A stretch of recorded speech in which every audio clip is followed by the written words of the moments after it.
Hi friends, நான் தேன்மொழி. நீங்கள் பார்த்துக்கிட்டு இருக்கிறது உப்பு காரம் சமையல். நம்ம இன்னைக்கு மசாலா பூரி தான் பண்ண போகிறோம். வீடியோக்குள்ளே போகிறதுக்கு முன்னாடி இன்னும் நம்ம சேனலை சப்ஸ்கிரைப் பண்ணலன்னா சப்ஸ்கிரைப் பண்ணிவிடுங்க. ஒரு அகலமான பாத்திரம் எடுத்துக்கலாம். மாவு பிசைகிறதுக்காண்டி ஒரு 6 ஸ்பூன் அளவுக்கு ரவை சேர்த்துக்கலாம். அதில் ஒரு அரை கப் அளவுக்கு தண்ணி சேர்த்து ரவை நல்லா மிக்ஸ் ஆகிற மாதிரி நல்லா மிக்ஸ் பண்ணி விட்டுறலாம். ரவை கொஞ்சம் நேரம் ஊறணும். இந்த மாதிரி அமுக்கி விட்டிங்கன்னா கொஞ்சம் சீக்கிரமாக அது ரவை ஊற ஆரம்பிச்சிடும். இதை அப்படியே ஒரு மூடி போட்டு மூடி வச்சிடலாம். ஒரு 15 நிமிஷத்தில் ரவை நல்லா ஊறி வந்துடும். இப்போது நம்ம மாவு பிசைகிறதுக்காண்டி ஒரு உருளைக்கிழங்கு மட்டும் நம்ம வேக வச்சுருக்கோம். இந்த மசாலா பூரியில் அந்த உருளைக்கிழங்கு அந்த மெயின் இன்க்ரீடியன்ஸாக இருக்கும். கொஞ்சம் டேஸ்ட்டை நல்லா தூக்கி காட்டும். அதுக்காண்டி தான் ஒரு உருளைக்கிழங்கை வேக வச்சுருக்கேன். பெரிய உருளைக்கிழங்கு எடுத்ததுனால நான் ஒன்று தான் எடுத்திருக்கேன். மீடியம் சைஸாக இருந்துச்சுன்னா 2 எடுத்துக்கோங்க. அது நல்லா இந்த மாதிரி துருவி எடுத்துக்கலாம். ரவை நல்லா ஊறிடுச்சு பாருங்கள், நல்லா பிசைகிற தன்மைக்கு வருது. இப்போது நம்ம துருவி வச்சுருக்க உருளைக்கிழங்கு ஆட் பண்ணிக்கலாம். இதில் கொஞ்சம் நம்ம மசாலா ஆட் பண்ணணும், அதை ஆட் பண்ணிடலாம். ஒரு அரை ஸ்பூன் அளவுக்கு மஞ்சள் தூள், ஒரு அரை ஸ்பூன் அளவுக்கு மிளகாத்தூள் ஆட் பண்ணிக்கலாம். கொத்தமல்லி தழை ஒரு கைப்பிடி அளவுக்கு ஆட் பண்ணிக்கலாம். இப்போது பூரிக்கு தேவையான அளவு உப்பு சேர்த்து இதை எல்லாத்தையுமே ஒன்றா நல்லா கலந்து விட்டுறலாம். நல்லா ஒன்றா மிக்ஸ் ஆகிற மாதிரி நல்லா கலந்து விட்டதுக்கப்புறம் இப்போது நம்ம மாவு சேர்த்துக்கலாம். நான் இன்றைக்கி ஒரு 150லேருந்து 200 கிராம் அளவுக்கு மாவு எடுத்திருக்கேன்.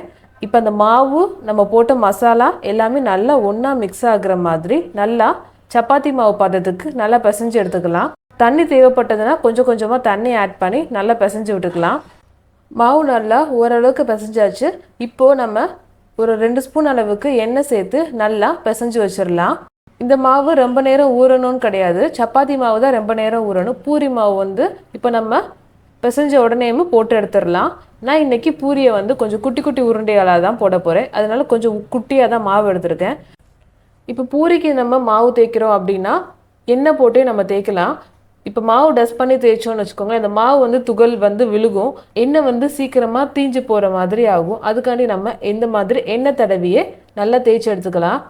இப்போ பூரி ரவுண்டாக வரல, கொஞ்சம் குட்டி ஷேப்பாக வரல அப்படின்னா ஏதாச்சும் ஒரு சின்ன கிண்ணமாக எடுத்து அதை கொஞ்சம் ரவுண்ட் பண்ணிட்டீங்கன்னா அந்த ஷேப்பில் நம்ம போட்டு கொடுத்தோம்னு வச்சுக்கோங்களேன், நல்லாயிருக்கும். குட்டி குழந்தைங்களாம் குட்டியாக இருக்கே பூரி நான் விரும்பி சாப்பிடுவாங்க. ஆனால் அதனால தான் இன்றைக்கி குட்டி குட்டியாக தான் பூரி போட்டு எடுத்திருக்கேன். பூரி நல்லா உப்பி வரும். நல்லா கோல்டன் ப்ரௌன் ஆனதுக்கப்புறம் பூரியை நல்லா திருப்பி போட்டு எடுத்துடலாம். நார்மல் பூரியை காட்டில் இந்த பூரி கொஞ்சம் டேஸ்ட்டாகவும் இருக்கும். ரொம்ப நேரத்துக்கு நல்லா சாஃப்டாகவும் இருக்கும். ஏன்னா நம்ம உருளைக்கிழங்கு சேர்த்துருக்கிறதுனால பூரி நல்லா சாஃப்டாக இருக்கும்.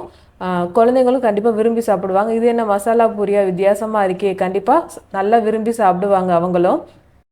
இந்த பூரியை கண்டிப்பாக உங்கள் வீட்டில் நீங்களும் ட்ரை பண்ணி பாருங்கள். ட்ரை பண்ணி பார்த்துட்டு எனக்கு எப்படி இருந்துச்சுன்னு கமெண்டில் சொல்லுங்கள். வீட்டில் செஞ்சு பார்த்துட்டு எல்லோரும் உங்களை ஓஹோன்னு பாராட்டுவாங்க. இந்த வீடியோஸ் பிடிச்சிருந்தா லைக் பண்ணுங்கள், ஷேர் பண்ணுங்கள், கமெண்ட் பண்ணுங்கள், சேனலை சப்ஸ்கிரைப் பண்ணுங்கள். தேங்க்ஸ் ஃபார் வாட்சிங்.